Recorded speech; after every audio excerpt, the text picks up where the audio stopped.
Good morning everyone. આપણે ખરેખર એક થિયરી પર ચર્ચા કરતા હતા જેનું નામ છે ક્લોનિંગના વાહકો. ક્લોનિંગના વાહકો. હવે આ ક્લોનિંગના વાહકો પર આપણે ભરપૂર ચર્ચા કરી. ક્લોનિંગના વાહકો માટે કોની પસંદગી કરવી,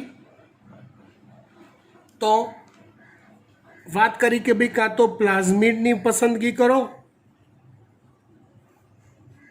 કાં તો બેક્ટેરિયોફેજ વાયરસની પસંદગી કરો. આ બંનેની પસંદગી કેમ કરવી એ ડિટેલમાં ચર્ચા બી કરી હતી આપણે. ઇન શોર્ટ, યજમાન કોષની અંદર તમારા ઈચ્છિત જનીનનું ક્લોનિંગ કરવું છે, નકલો બનાવી છે. દાખલા તરીકે ઇન્સ્યુલિનની ઉત્પત્તિ માટેના જવાબદાર જનીનને ઈ કોલાઈમાં સ્થાપિત કરી એનું ક્લોનિંગ કરાવડાવવું છે તમારે, તો એના માટે તમારે વાહક તરીકે કાં તો એને પ્લાઝમિડ સાથે જોડવો પડે, કાં તો બેક્ટેરિયોફેજ સાથે જોડવો પડે. તો એ સમયે તમારે કેટલીક બાબતોની કાળજી લેવી પડે. કઈ કઈ બાબતોની કાળજી લેવી પડે? તો એક વસ્તુ આવતી હતી સ્વયંજનનની ઉત્પત્તિ.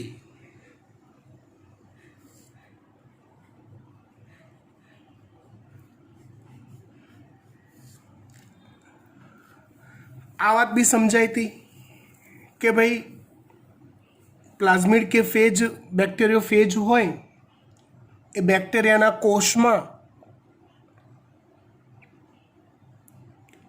વાહક તરીકે તમે ઉપયોગ કરતા હો ત્યારે એની પાસેનો એક ચોક્કસ ભાગ કે જ્યાંથી સ્વયંજનનની શરૂઆત થતી હોય એ કોડિંગ ક્રમ તો હાજર જ હોવો જોઈએ.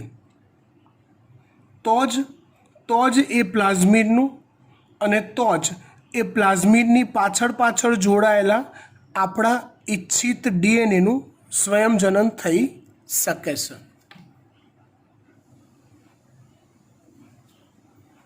ડિટેલમાં ચર્ચા કરી હતી આપણે આની. ત્યાર પછી બીજી વાત કરી હતી પસંદગીમાન રેખકની.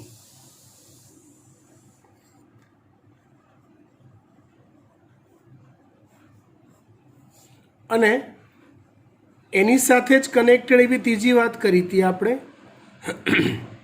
ક્લોનિંગની જગ્યાઓની.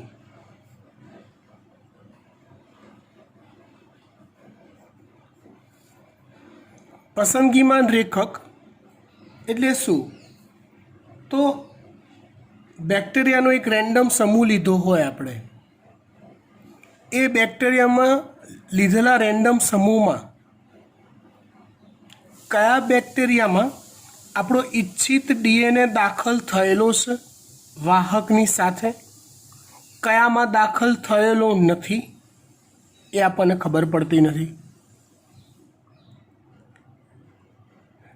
જે બેક્ટેરિયામાં આપણો ઈચ્છિત ડીએનએ રિકોમ્બિનન્ટ ડીએનએ દાખલ થયો કદાચ, તો પછી કોની અંદર એનું ગુણન અથવા ક્લોનિંગ થાય છે અને કોની અંદર ક્લોનિંગ નથી થતું એ આપણને ખબર હોતી નથી. આપણે આપણી ચોઈસના દ્રવ્યોનું ઔદ્યોગિક ઉત્પાદન કરવું છે મોટા પાયે. ઓલા સજીવની અંદર યજમાન આપણા માટે અત્યારે યજમાન ઈ કોલાઈ છે એવું માની લો, તો જે ઈ કોલાઈ, ધ્યાનથી સાંભળો, જે ઈ કોલાઈ ઇન્સ્યુલિનનું ઉત્પાદન કરતા હોય અથવા આપણે જે દ્રવ્ય ઈચ્છીએ છીએ એનું ઉત્પાદન કરતા હોય એ જ ઈ કોલાઈ આપણા માટે કામના. તો પસંદગીમાન રેખક આવા પરિવર્તનીય બદલાયેલા ઈચ્છિત દ્રવ્યનું ઉત્પાદન કરતા હોય એવા યજમાનની વૃદ્ધિને અને અપરિવર્તનીય યજમાનના નાશ કે વિલોપનમાં મદદ કરે છે. આ પણ એક જનીન ક્રમ જ છે. પસંદગીમાન રેખક.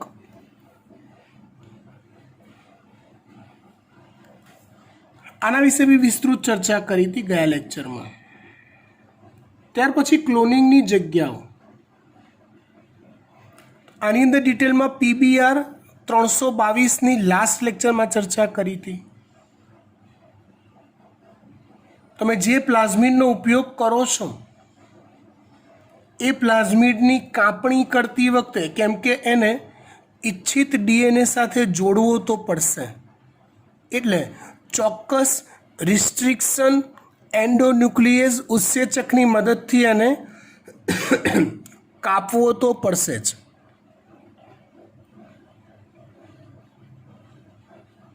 તે કાપો છો ને ઈચ્છિત DNA સાથે જોડો છો એ દરમિયાન કયો પસંદગીમાન રેખક એઝ યુઝ્યુઅલ જળવાઈ રહેશે અને કયો પસંદગીમાન રેખક કપાઈ જાય છે, એને ધ્યાનમાં રાખીને તમારે સંવર્ધન માધ્યમમાં વિદ્યુત પ્લેટિંગ કરવું પડે. એમ્પિસિલિન ટેટ્રાસાયક્લિનના ઓપ્શન ગયા લેક્ચરમાં આપણે જોયા હતા. આટલે સુધી આપણે ચેપ્ટરમાં આગળ વધ્યા હતા. હવે આગળ વાત કરીએ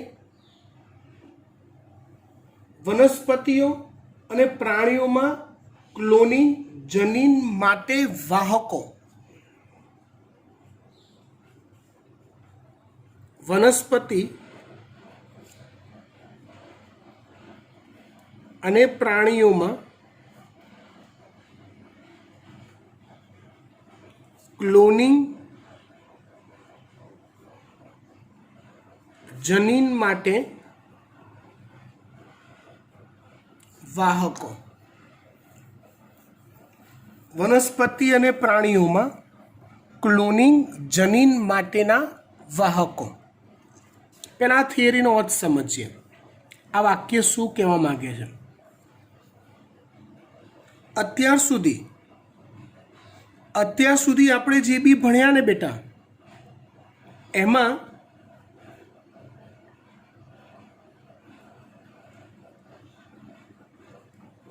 અત્યાર સુધી તમે યજમાન કોષ તરીકે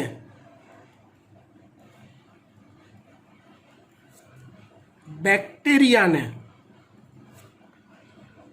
પસંદ કર્યો હતો. મતલબ આપણું ઈચ્છિત DNA નું સંવર્ધન આપણે બેક્ટેરિયાના કોષમાં કર્યું હતું. ઈચ્છિત DNA નું સંવર્ધન આપણે બેક્ટેરિયાના કોષમાં કર્યું હતું.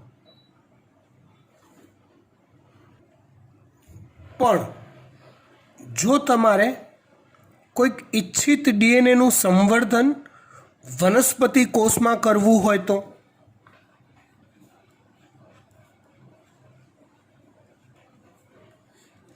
ઈચ્છિત DNA નું સંવર્ધન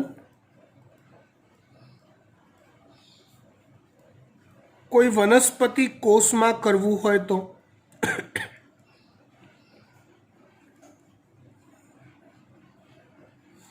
યજમાન કોષ તરીકે જો બેક્ટેરિયાનો કોષ પસંદ કર્યો તો તમે વાહક તરીકે પસંદગી કોની કરી? પ્લાઝમિડ અને ફેજ વાયરસની.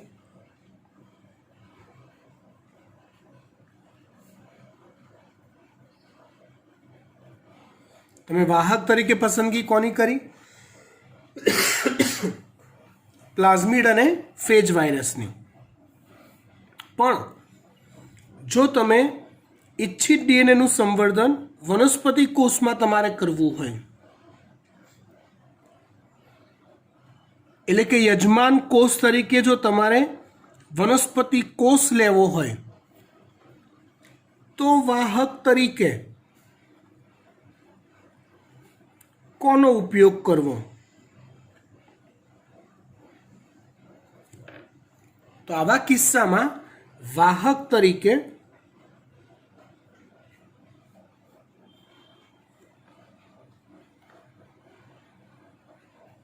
વનસ્પતિ કોષોમાં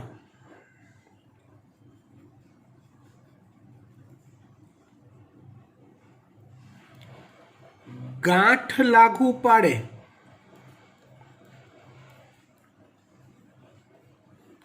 એવા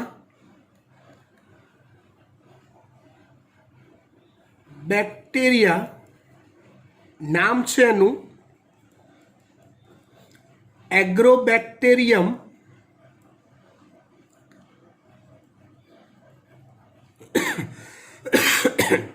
ટ્યુમિફેસિયસ એગ્રોબેક્ટેરિયમ ટ્યુમિફેસિયન્સ આ એક એવા બેક્ટેરિયા છે કે જે વનસ્પતિ કોષોમાં ગાંઠ લાગુ પાડે છે, સામાન્ય વનસ્પતિ કોષોમાંથી ગાંઠ સર્જે છે. ટ્યુમી એટલે ટ્યુમર, ટ્યુમર એટલે ગાંઠ, ટ્યુમી એટલે ટ્યુમર, ટ્યુમર એટલે ગાંઠ. તો આ બેક્ટેરિયાની અંદરનું જે જનીન હોય, હકીકતમાં આ બેક્ટેરિયા નોર્મલી રોગકારક છે. ધારો કે જો કોઈ વનસ્પતિને એગ્રોબેક્ટેરિયમ ટ્યુમિફેસિયન્સનો ચેપ લાગ્યો હોય તો વનસ્પતિના સામાન્ય કોષોમાં બી ગાંઠ પેદા કરી દે, રોગકારક છે આ. પણ આપણે શું કરીએ તો કે આ બેક્ટેરિયામાંથી ગાંઠ સર્જન માટે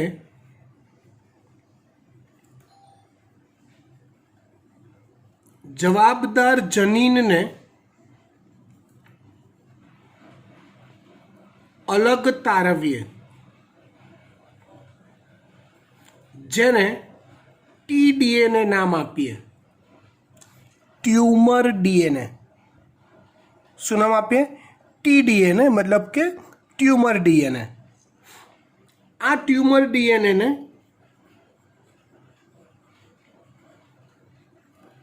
પ્રોસેસ કરી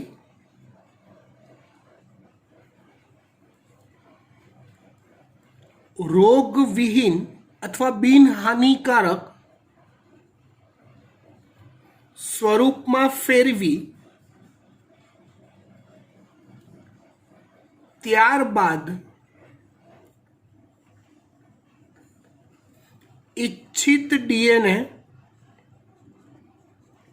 સાથે જોડવામાં આવે છે.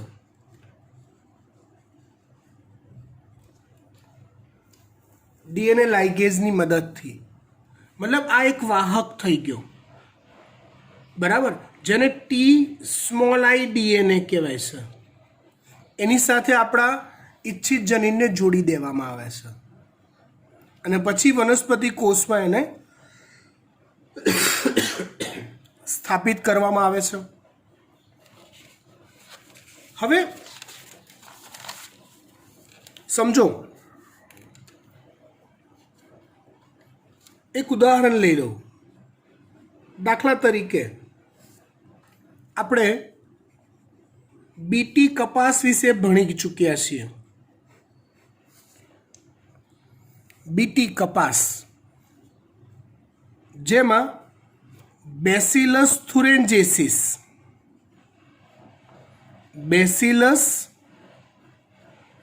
થુરેન્જેસિસ પ્રકારના બેક્ટેરિયામાં રહેલું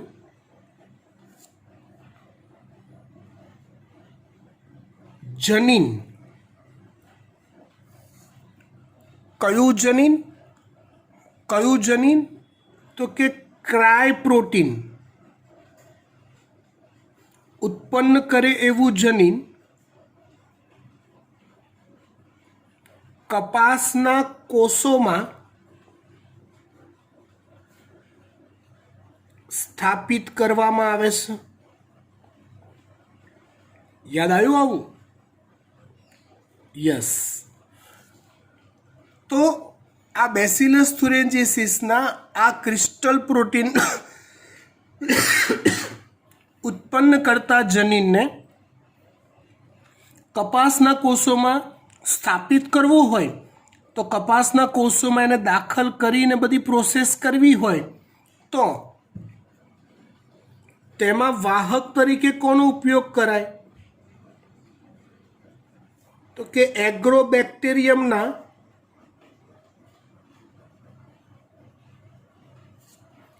ટીડીએનએ નો ઉપયોગ કરી શકાય, ગાંઠ પ્રેરક ડીએનએ નો. ઇન શોર્ટ જો તમને એક્ઝામમાં પૂછે છે, તમને તમારી બુદ્ધિ ચલાવવાની તક આપવામાં આવે, તમને કોઈ એક સજીવનું નામ આપે, તમારે સજીવના નામ પરથી ઓળખવાનું કે એ બેક્ટેરિયા છે કે વનસ્પતિ કોષ છે.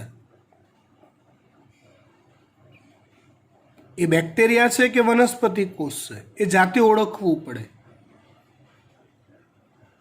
બેક્ટેરિયા એટલે પ્રોકેરિયોટિક કોષ થયો. જો એમાં કોઈક ઇચ્છિત જનીનને દાખલ કરવાનું ઉદાહરણ તમને આપે અને પછી તમને પૂછે વાહક કોણ,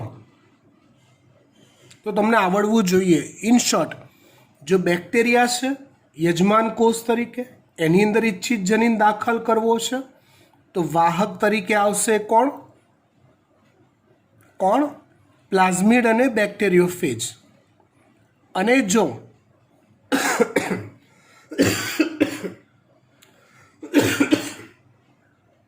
વનસ્પતિ કોષ છે યજમાન તરીકે, અને જો તમારે વાહકને અંદર ઇચ્છિત ડીએનએ અંદર દાખલ કરવો છે તો વાહક તરીકે આવશે ટીડીએનએ, એગ્રોબેક્ટેરિયમમાંથી મેળવેલો. એવી રીતે જો યજમાન કોષ તરીકે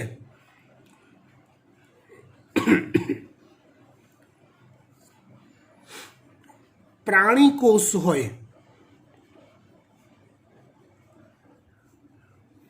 તો વાહક તરીકે કોનો ઉપયોગ કરવામાં આવે છે? જો યજમાન કોષ તરીકે પ્રાણી કોષ હોય તો વાહક તરીકે કોનો ઉપયોગ કરવામાં આવે છે? તો વાહક તરીકે પ્રાણી કોષમાં વાયરસનો ઉપયોગ કરાય કે જે સામાન્ય કોષોને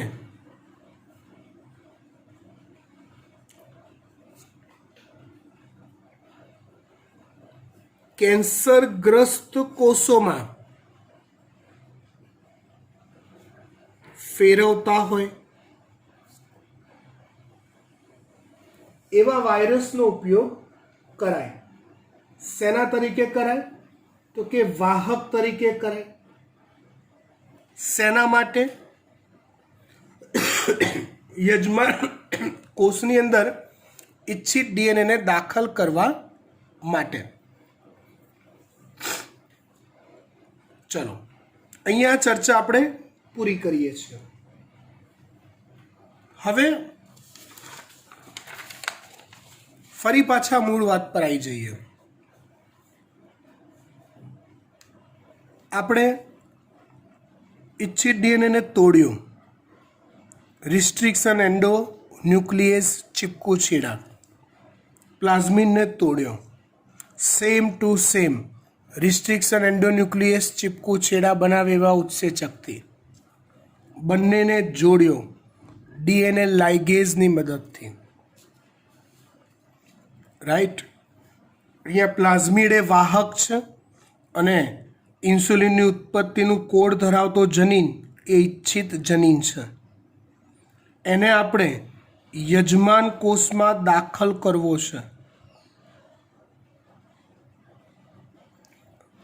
લાસ્ટ થિયરી જે જોઈ ને એમાં વાત શું કરી? યજમાન કોષ તરીકે વનસ્પતિ કોષ હોય, પ્રાણી કોષ હોય, બેક્ટેરિયાનો કોષ હોય, તો આને આની અંદર દાખલ કરવો છે, આ કોષની અંદર. તો સમજો વાત,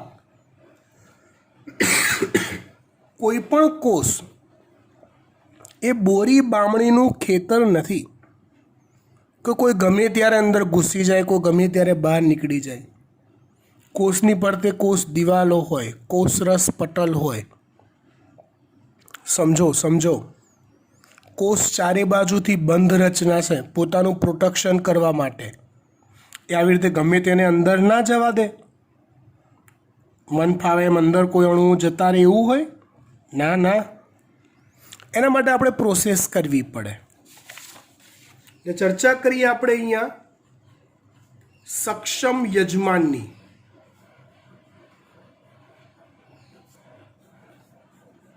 સક્ષમ યજમાન પર્પસ શું? તો કે યજમાન કોષ સક્ષમ હોય છે, કેપેબલ હોય છે, જે સરળતાથી આપણે તૈયાર કરેલા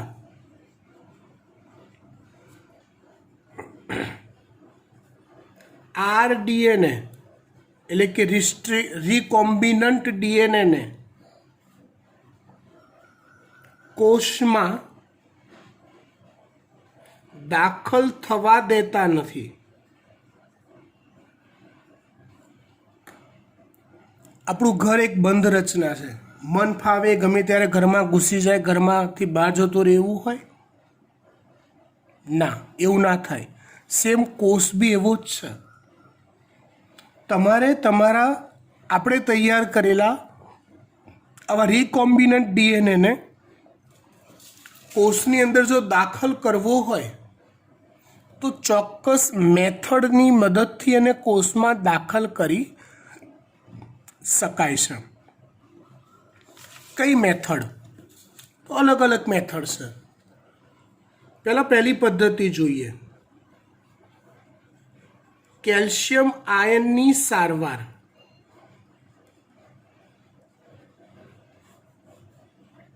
જો કેલ્શિયમ આયનની એક ખાસિયત છે, તે કોષની પ્રવેશશીલતામાં વધારો કરે છે.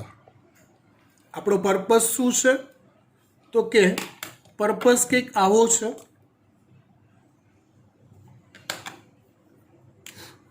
આવો ઈચ્છિત ડીએનએ છે, આવો રિકોમ્બિનન્ટ ડીએનએ, એને યજમાન કોષોની અંદર દાખલ કરવા દેવો છે. આમ સીધી રીતે તો નહીં માને, સીધી રીતે દાખલ થઈ શકશે નહીં. તો એને દાખલ કરવા માટેની એક પદ્ધતિ છે કેલ્શિયમની સારવાર. કેલ્શિયમની સારવાર એટલે શું? તો કે સૌથી પહેલાં તો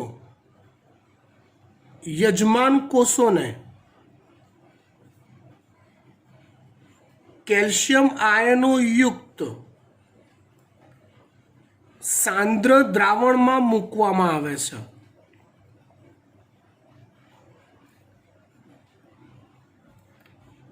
કેલ્શિયમ આયનો યુક્ત સાંદ્ર દ્રાવણમાં આ કોષોને મૂકવામાં આવે છે. એટલે એની પ્રવેશશીલતા ઇન શોર્ટ વધી જાય. એ મૂકીને પછી એક આગળની બીજી પ્રોસેસ કરવામાં આવે છે. શું કરવામાં આવે? તો કે બરફ પર, મતલબ આપણે એકદમ થીજવી દેવો છે, કોષને શૂન્ય કરી દેવો છે. તમે જુઓ, કોઈક વાર તમને ક્યારેક કોઈક બેઠો માર વાગ્યો હોય તો ફટાફટ આપણે બરફ ઘસવા માંડીએ છીએ, પેઇન ઓછું થાય. એટલે એ બરફ ઘસો ને, તે ઘસ્યા પછી તમે જે આંગળીથી બરફને પકડીને ઘસ્યો હોય એ આંગળીઓ શૂન્ય પડી જશે, થોડાક ટાઈમ માટે બહેરી થઈ જશે, એની સેન્સ જતી રહેશે થોડાક ટાઈમ માટે. અને જે જગ્યાએ ઘસ્યું હોય ને એ ભાગ પણ શૂન્ય પડી જશે અથવા બહેરો થઈ જશે. તો અહીંયા એ જ મેથડ અપનાવી બરફ પર યજમાન કોષોને લઈ જવાય છે.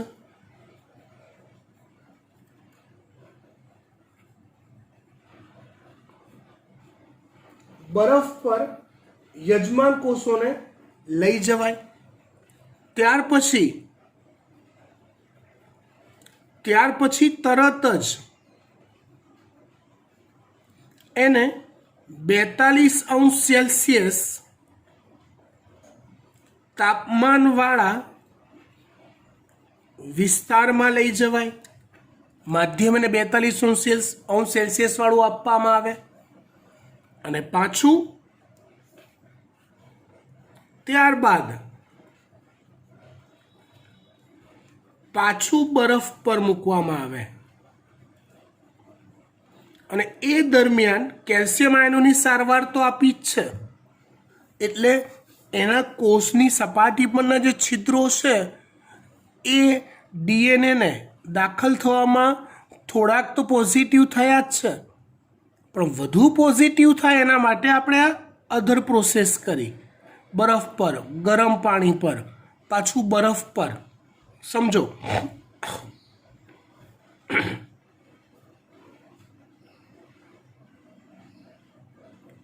અને આ રીતે ઇચ્છિત ડીએનએને એટલે કે રીકોમ્બિનન્ટ ડીએનએને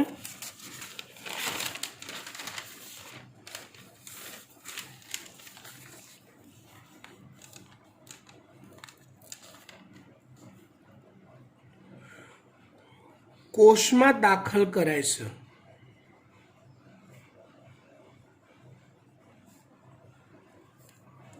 આ રીતે આ એક પદ્ધતિ થઈ. બીજી પદ્ધતિ છે મેદસ્વીકરણ.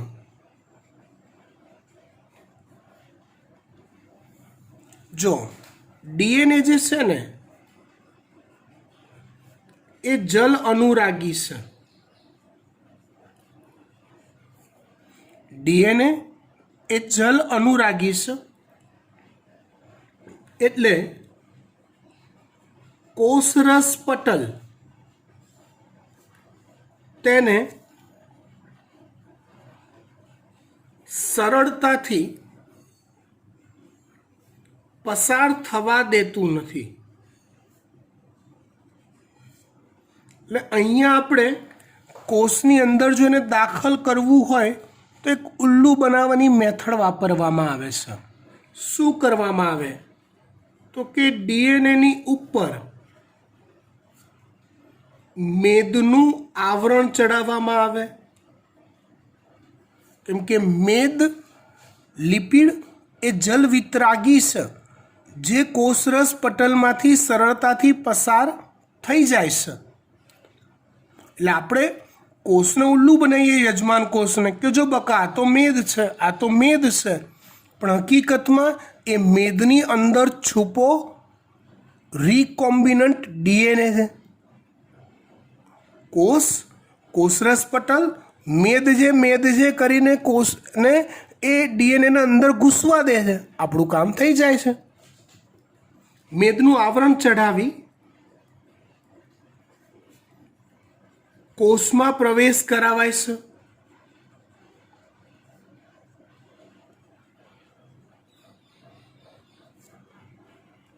ત્રીજી પદ્ધતિ છે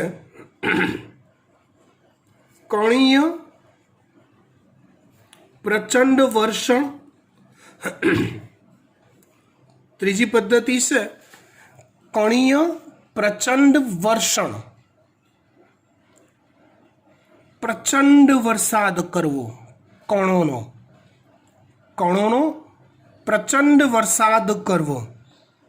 સાદી ભાષામાં કહેવાય તો પુષ્કળ વેગથી કોષો પર મારો ચલાવવો. એક ઉદાહરણ લઈએ. આપણે એક સાતચુકલી રિવોલ્વર લઈએ. ધારો કે આપણે લેવાય નહીં, આવું ધારવાનું છે ખાલી. રિવોલ્વર લઈ એટલે ખબર છે સીઆઈડીમાં ને એમાં જોઈએ તો જે મિસ ફાયર થયું હોય ને એ ગોળી, ધારો કે હું મારા ઘરની દિવાલ પર ગોળી છોડું છું દૂરથી કે નજીકથી, તે ગોળી ક્યાં રહેશે? દિવાલ પર કાણું પાડીને અંદર ઘૂસી જશે. ગોળી દિવાલ પર કાણું પાડીને આખી અંદર ઘૂસી જશે, એટલો પ્રચંડ વેગ હોય એનો. હા કે ના? હા કે ના? યસ. એ જ સિદ્ધાંતનો ઉપયોગ કરીને યજમાન કોષમાં રિકોમ્બિનન્ટ ડીએનએને દાખલ કરવામાં આવે છે. પણ જો યાર આટલા ફોર્સથી તમે ડીએનએને કોષોમાં દાખલ કરતા હો તો શું ડીએનએ ડેમેજ ના થાય? થાય ને. અને આપણા માટે તો ઇમ્પોર્ટન્ટ શું છે? ડીએનએને કશું જ ના થવું જોઈએ, તો જ આપણું ઈચ્છિત પદાર્થ મળશે. તો જ આપણો ઈચ્છિત પદાર્થ મળશે, બાકી નહીં મળે. તો શું કરશો? તો એના માટે રસ્તો શોધ્યો. તો કે સૌથી પહેલાં આરડીએનએ પર, એના જથ્થા પર ટંગસ્ટન કે સોનાના, ગોલ્ડ, સૂક્ષ્મ કણોનું આવરણ ચઢાવાય. સાદી ભાષામાં એવું કહેવાય કે ગિલેટ કરાય. ગિલેટ, ચાંદી પર સોનાનો ગિલેટ હોય એ રીતે ઢોળ ચઢાવાય. ટંગસ્ટન અને સોનાના સૂક્ષ્મ કણોનું આવરણ ચઢાવાય. ત્યાર પછી જીન ગન, જીન એટલે જનીન, ગન એટલે ગન, જેનાથી પુષ્કળ ફોર્સ પેદા કરી શકાય એવું સાધન. બરાબર. જીન ગનની મદદથી તેને પ્રચંડ વેગથી કોષમાં દાખલ કરાય. એટલે ખરેખર પ્રચંડ વેગ સર્જીએ છીએ આપણે ટંગસ્ટન અને સોનાના કણો પર. પણ એ ટંગસ્ટન અને સોનાના કણો કોના પર આવરિત છે? ડીએનએ પર. તે કણો જોડે જોડે ડીએનએને બી લઈ જાય છે. અને જો કે આઘું પાછું થાય, નુકસાન થાય તો એ કણો પૂરતું મર્યાદિત રહેશે. અંદર રહેલો આપણો ઈચ્છિત ડીએનએ, રિકોમ્બિનન્ટ ડીએનએ સેફ રહે છે. કણીય પ્રચંડ વર્ષન. એવી ચોથી મેથડ છે સૂક્ષ્મ અંતઃક્ષેપણ. એવી ચોથી મેથડ છે સૂક્ષ્મ અંતઃક્ષેપણ, જેને સાદી ભાષામાં કહેવાય માઇક્રો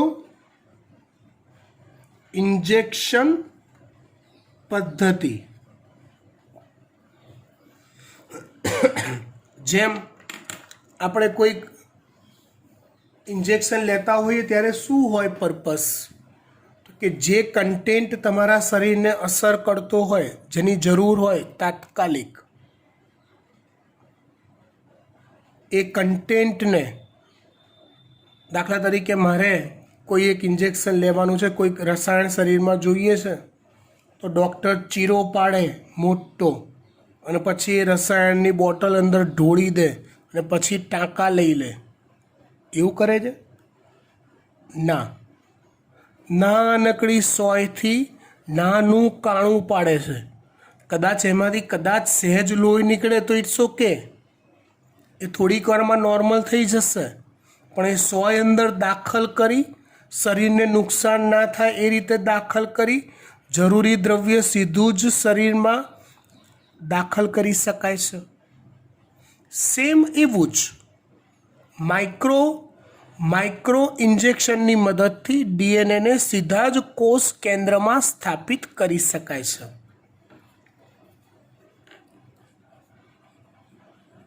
જેની મદદથી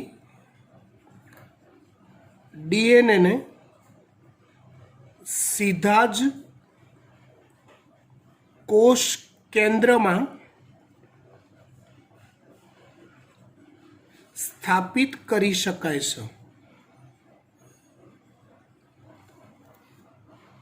આવી અલગ અલગ પદ્ધતિઓ હોય કે જેના દ્વારા યજમાન કોષની અંદર રિકોમ્બિનન્ટ ડીએનએને દાખલ કરી શકાય છે. હવે આ આખી પ્રોસિજર આપણે ભણ્યા ને એનું ફાસ્ટ ફોરવર્ડમાં હું રિવિઝન કરાવું અને રિવિઝન કરાવતા કરાવતા ચેપ્ટર પૂરું કરી નાખું. આ જ મેથડ જેટલું શીખવાડ્યું એ જ મેથડનું પ્રેક્ટિકલાઇઝેશન, આટલી જે શીખવાડી આખી મેથડનું પ્રેક્ટિકલાઇઝેશન. થોડુંક ધ્યાન આપજો, ફટફટ પૂરું થઈ જશે. Let we try. આજે આ ચેપ્ટર પૂરું થઈ જાય.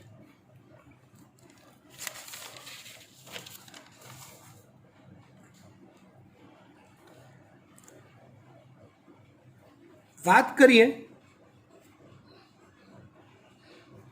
પુનઃસંયોજિત ડીએનએ ટેકનોલોજીની ક્રિયાવિધિ.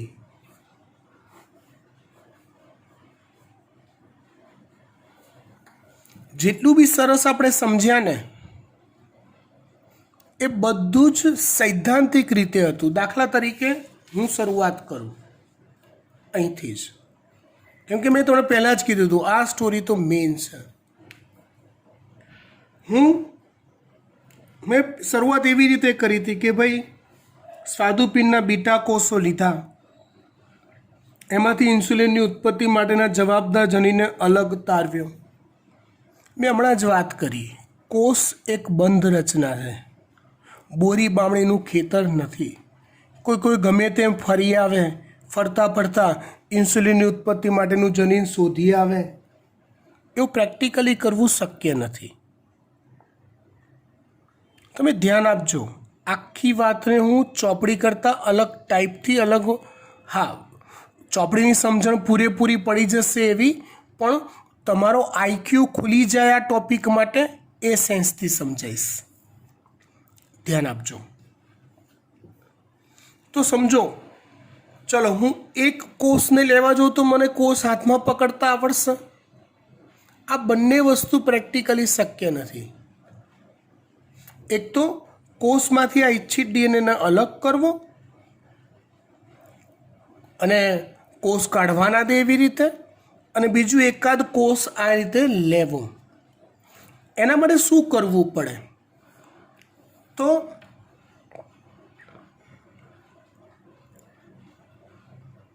હ્યુમન જીનોમ પ્રોજેક્ટ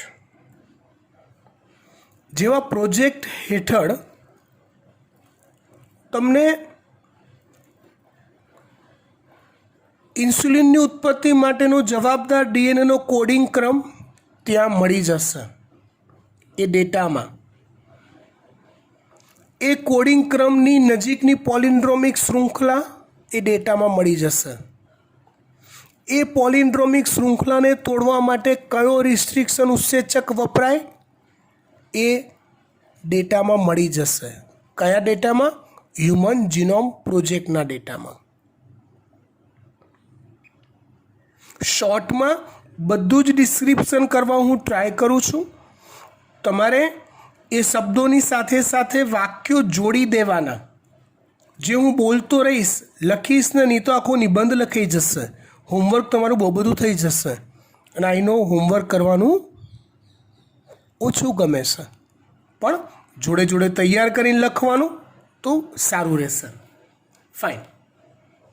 તો સૌથી પહેલાં મારે શું કરવું પડે આ જ પ્રોસિજરને આગળ વધારવા માટે? તો પહેલામાં પહેલું મારે કરવું પડે ઇચ્છિત ડીએનએનું અલગીકરણ કરવું પડે. પહેલામાં પહેલું મારે ઈચ્છિત ડીએનએનું અલગીકરણ કરવું પડે. એના માટે મારે શું કરાય? આ જ વસ્તુ છે ને, તો હું સૌથી પહેલાં શું કરું કહું? આવા 25, 50, 100, 200, 500 25, 50, 100, 200, 500 જેવા જેટલા ચીપિયાથી આવે એટલા સ્વાદુપિંડના બીટા કોષો લઈ લઉં, જેટલા આપણે જોઈ શકીએ આંખે એટલા. હે પછી મારે એ કોષોને તોડવા પડે અથવા પાચન કરવું પડે. યાદ કરો, લાઇસોઝોમ આત્મઘાતી કોથળી છે. એ કોષના દરેકે દરેક ઘટકનું પાચન કરવાની ક્ષમતા ધરાવે છે. સમજો બરાબર. તો સૌથી પહેલાં અલગ અલગ પાચક ઉત્સેચકો, પણ સૌથી પહેલાં જો આ કોષોનું પાચન કરવું પડે, જેમાં એની દિવાલ અથવા કોષરસ પટલ ને તોડવો પડે. મારો એમ ફિક્સ છે, મારે આ બધા કોષોની અંદર જે ડીએનએનો જથ્થો છે એને પ્યોર અલગ કરવો છે, બાકી બધું વિઘટન કરી દેવું છે. મારી નીડ છે બધા કોષોનો કોમન ડીએનએનો જથ્થો મને મળી જાય, બાકી બધું વિઘટન પામી જાય. તો એ કરવા માટે પહેલાં એ કોષોની દિવાલો કે કોષરસ પટલોને તોડવા પડે. જો તમારે એ તોડવું હોય અને ફૂગનો કોષ હોય તો એની કોષ દિવાલ કાઇટિનની બનેલી હોય,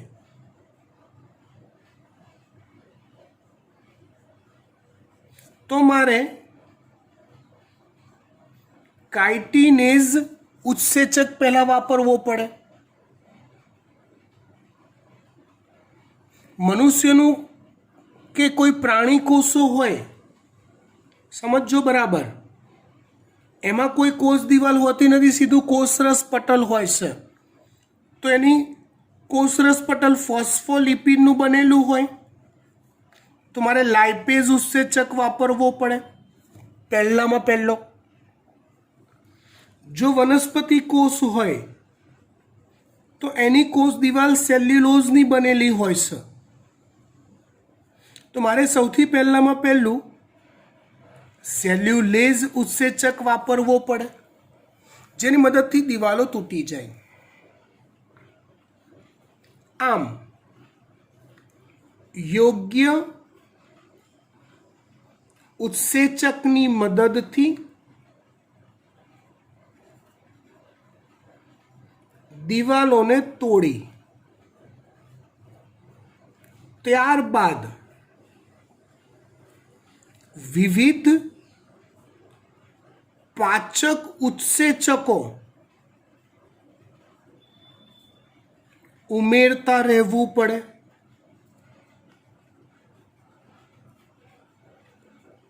કોષમાં રહેલા પ્રોટીનનું પાચન કરે એવો પ્રોટીએઝ, કાર્બોહાઈડ્રેટ્સ હોય તો એનું પાચન કરે એવા કાર્બોહાઈડ્રેટ્સ. આવા અલગ અલગ અલગ અલગ પાચક ઉત્સેચકો વાપરી કોષના બધા જ ઘટકોનું પાચન કરવું પડે. છેલ્લે તમારે રિબોન્યુક્લિએઝ ઉત્સેચક વાપરવો પડે, જેનાથી આરએનએનું પાચન થાય. હવે તમે આટલા કોષોનો જે જથ્થો લીધો, તમે સમજવા પ્રયત્ન કરજો. મારે કરવું છે ડીએનએનું અલગીકરણ. ડીએનએ સિવાય બાકી બધું વિઘટન પામે, ખાલી ડીએનએ અલગ કરવો છે.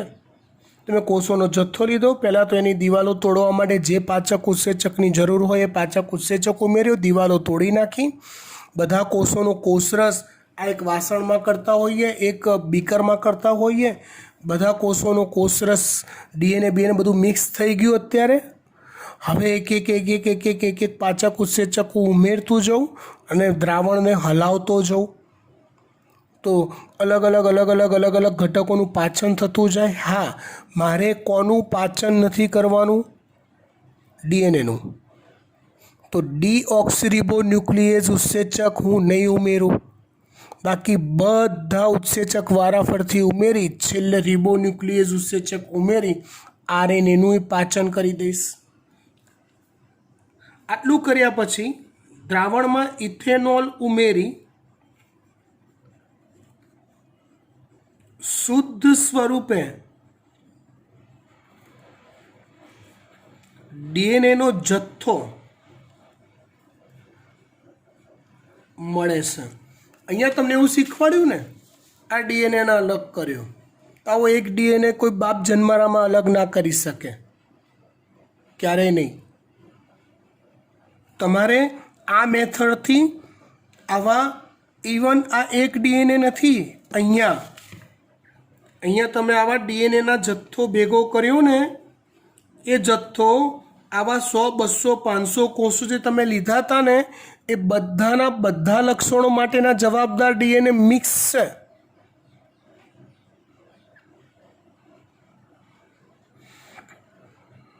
ખબર પડી વાત?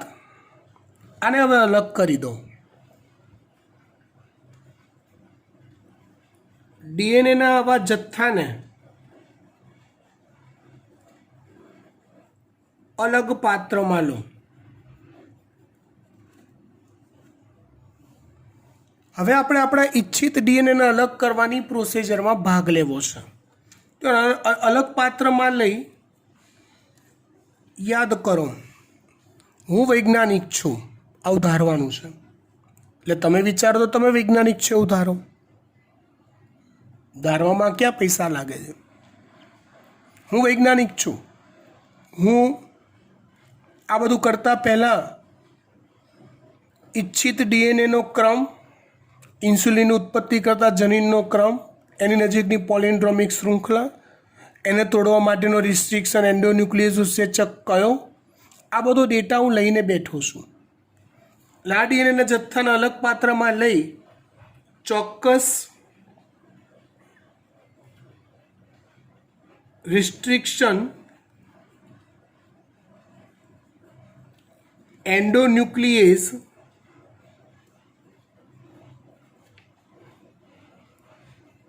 ઉત્સેચકનું હું ઉમેરણ કરી દઉં અંદર પાત્રમાં. એટલે એ રિસ્ટ્રિક્શન ઉત્સેચક હજારો લાખો ડીએનએનો જે જથ્થો છે એમાંથી પછી એને હલાવવું પડે, પછી એને દ્રાવણને હલાવવું પડે આપણે. તો જ્યાં જ્યાં ચાન્સ મળશે ત્યાં ત્યાં એ આવી ચોક્કસ જગ્યાએથી કાપણી કરશે, આવી ચોક્કસ જગ્યાએથી કાપણી કરશે જ્યાં આપણો ઈચ્છિત ડીએનએ અલગ પડશે. પણ આપણને હજી ખબર પડી નથી કે ડીએનએ ક્યાં તૂટ્યો છે ને ક્યાં આખો છે, કઈ જગ્યાએથી તોડ્યું. આપણને તો બધું જથ્થા સ્વરૂપે ભેગું રમણ ભમણ જ લાગે છે. પણ આ રિસ્ટ્રિક્શન એન્ડોન્યુક્લિયસ ઉત્સેચક ઉમેરીને ડીએનએના જથ્થા પર હલાવવામાં આવે છે દ્રાવણને, અને પ્રોસેસ કરાય છે.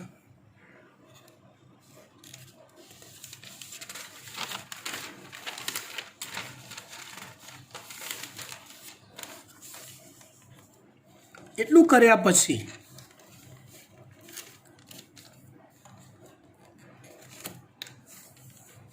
સમજો બરાબર. એટલું કર્યા પછી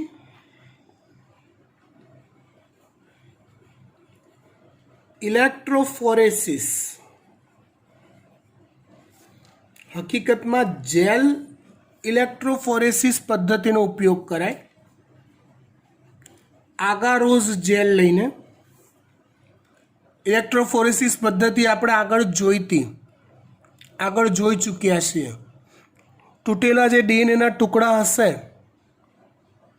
ચોક્કસ જગ્યાથી તૂટેલા, એ ટુકડા ઋણ વીજભારી થશે. બરાબર. હું અહીંયા ઇલેક્ટ્રોન્સ ગોઠવું,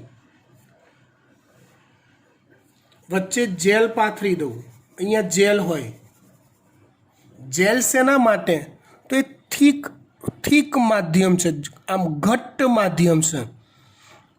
એટલે જે ડીએનએના ટુકડા અલગ પડ્યા હોય ને એને આપણે અલગ ને અલગ જાળવી શકીએ માટે એનો ઉપયોગ કરાય છે. હવે આપણે જેટલો ડીએનએનો જથ્થો આપણી પાસે છે એનો એક બાજુથી આપણે મારો ચલાવીએ છીએ આમ. તો જેટલા તૂટેલા ટુકડા હશે ને ભાઈ, જેટલા તૂટેલા ટુકડા હશે ને એ પૈકી કદ અનુસાર જે ભારે હશે એ અહીંયા જમા થશે, હલકા હશે અહીંયા જમા થશે, જે નહીં તૂટ્યા હોય એ બધા વચ્ચે રહેશે. ઇન શોર્ટ, હવે તમને ખબર હોય કે આમાંથી મારે જેલનો કયો ભાગ લેવો, આટલો ભાગ લેવો કે આ ભાગ લેવો. ચોક્કસ જેલનો વિસ્તાર તમે આવી રીતે અલગ પાડી શકો. તમે અલગ પાડો છો ખરેખર જેલને આ રીતે, જેમાં આપણા ઈચ્છિત ડીએનએ હશે.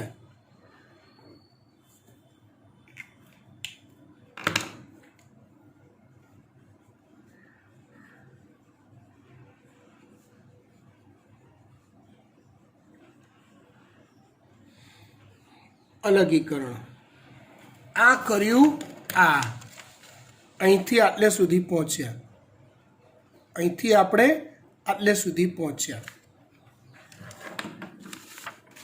હવે આગળ તો આ સેમ ટુ સેમ પ્રક્રિયા.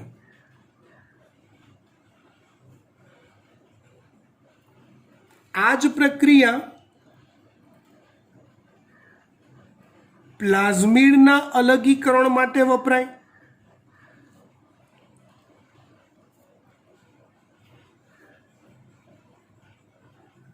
એટલે એ જે પ્લાઝમિડ છે ને, સેમ પ્રોસિજરથી એવા પ્લાઝમિડના ટુકડા પ્લેટ પર મળે, જેલ પર. I think clear everything. હવે શું કરવાનું છે તો સમજો. હવે આ બંનેને એક કોમન પાત્રમાં લેવામાં આવે છે. આને અહીંયા ઠાલવી દેવાય, આને અહીંયા ઠાલવી દેવાય,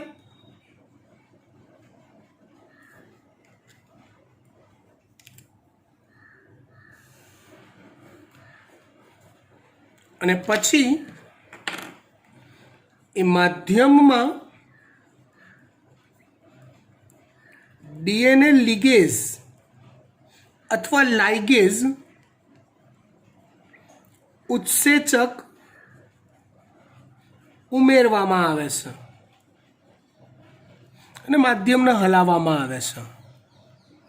એમ કરતાં કરતાં કરતાં કરતાં ટ્રાય એન્ડ એરર બેઝ પર ક્યાંક ક્યાંક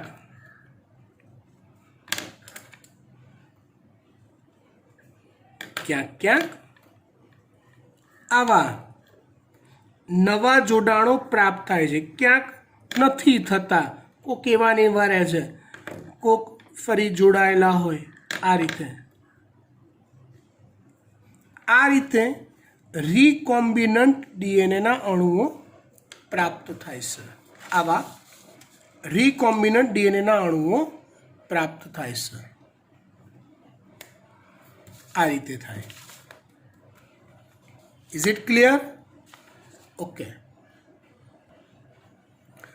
જો આ રીતે આપણે આરડીએનએ તૈયાર કર્યા. અહીંયા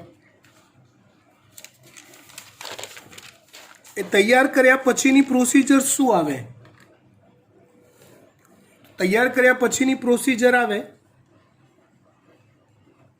યજમાન કોષમાં આરડીએનએનો પ્રવેશ.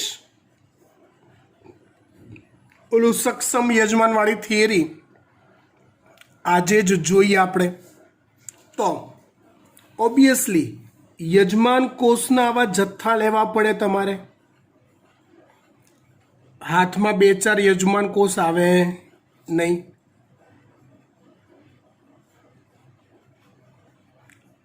આપણા માટે આ યજમાન કોષ બરાબર ઈ કોલાઈ થયો, હે ને? તો ઈ કોલાઈનો આપણે આવો જથ્થો લીધો મોટો. પછી આપણે જે બનાવેલા RDNA છે આવા,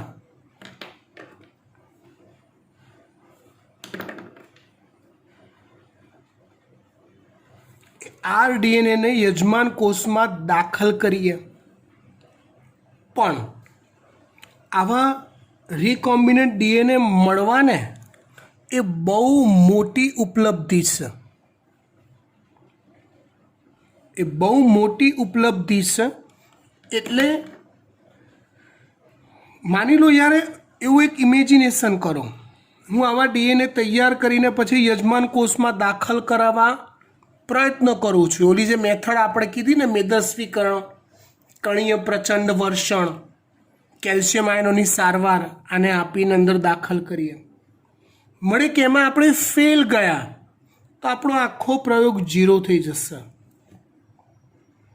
આપણો આખો પ્રયોગ 0 થઈ જશે.